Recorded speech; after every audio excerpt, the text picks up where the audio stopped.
Okay, we've cleared all the countertops, so now we can start removing the doors and drawers and the moldings that we're replacing.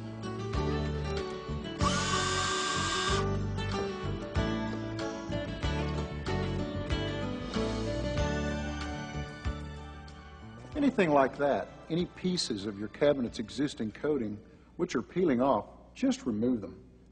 You can fill any depressions with wood putty. Lightly sand them with 150 grit sandpaper until they're smooth.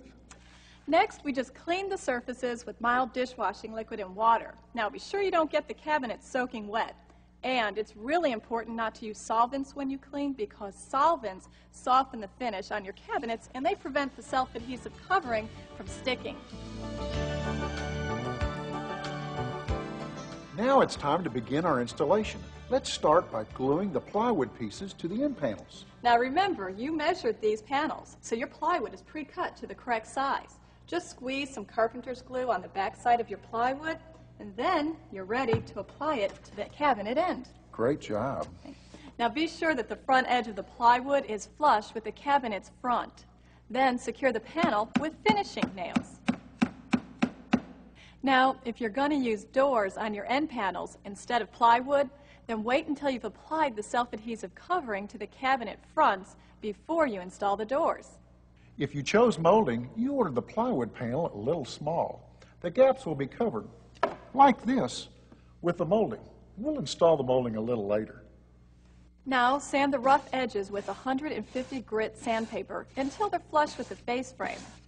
Then lightly sand the entire surface of your cabinet fronts, but don't use a power sander.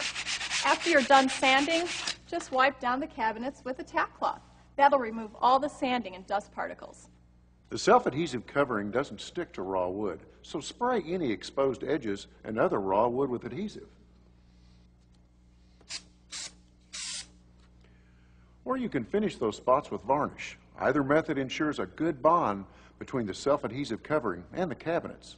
All right, let's start applying the self-adhesive covering.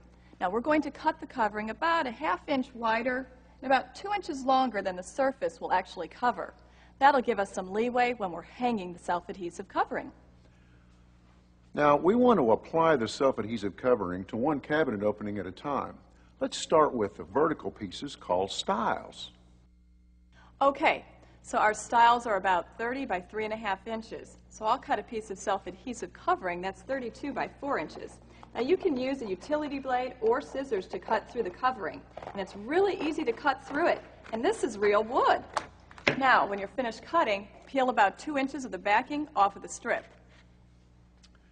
Now we want to take our piece, we want to position it up here and make sure that it's flush with the cabinet top and has an even overlap on both sides. Just gradually peel off the remainder of the backing and gently smooth the self-adhesive covering onto the stile. Now if you goof, use a sharp but gentle lifting motion to remove the covering. The bond strengthens with time and pressure, but it's easy to reapply.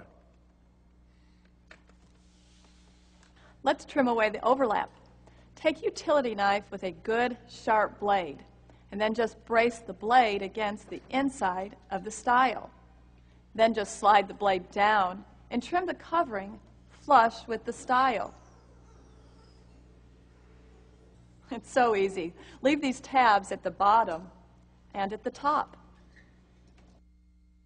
Next, we'll trim the bottom of the cabinet. Score the bottom from the back side. Then just fold it under like this. Cut it along the score, but on the covering's front side this time. Now we're going to apply a horizontal piece to cover this area called the rail. Remove a little backing, set the rail so that it overlaps the stile on both sides by about 1 inch. It needs to overlap the top and bottom of the rail. Remove the remainder of the backing and smooth down the covering as you go. Repeat the same steps on the top rail. Trim the rails overlap the same way we did the stiles overlap. Take your putty knife or straight edge and line it up right there with the inside of the stile. Slide your utility knife along the straight edge and cut through both overlapping tabs of the self-adhesive covering, the one on the rail and the one on the stile. Just use the tip of that utility knife to raise the covering off of the rail and remove that extra tab of self-adhesive covering underneath. It's a great trick to make a perfect joint. Grab your sanding block with 150 grit sandpaper and carefully sand toward the inside of the cabinet box. This will ensure the self-adhesive covering is really smooth against the edges. Once all the self-adhesive covering is on the cabinets, apply as much pressure as possible with the self-adhesive applicator, or you can use a plexiglass scraper. Now go with the grain, and it's best to use the applicator or scraper for this step. Don't use a roller.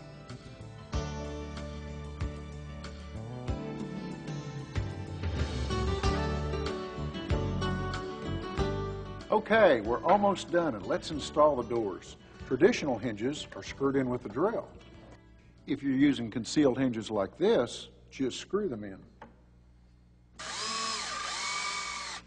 When you're hanging a single door, just center the door over the opening. Check your margins at the top and bottom, make sure that they're even, and then screw in your hinge. On double doors, leave a little gap between the doors, about 1/8 of an inch wide. Okay, let's do the drawer fronts. Now, everyone's kitchen has one of two kinds of drawer boxes. That's right, Chris, and this one's a 3-sided box. See how the drawer front is actually the 4th side of the box? If this is the kind of drawer box you have, remove the drawer slides. Then, use a saw to trim the drawer face flush with the box.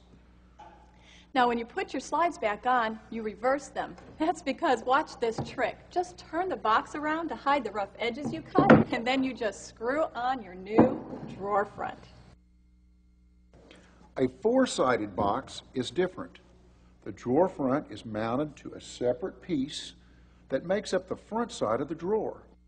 Remove this front piece from the rest of the box. Center the new drawer front on the forward side and screw it in.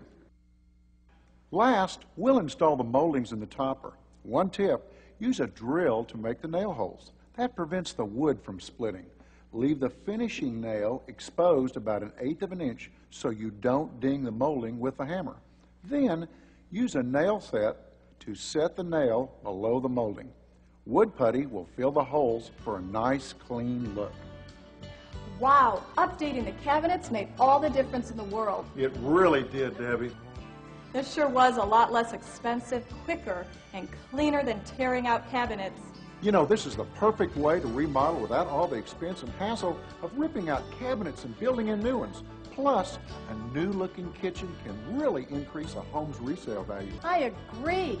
How about your kitchen?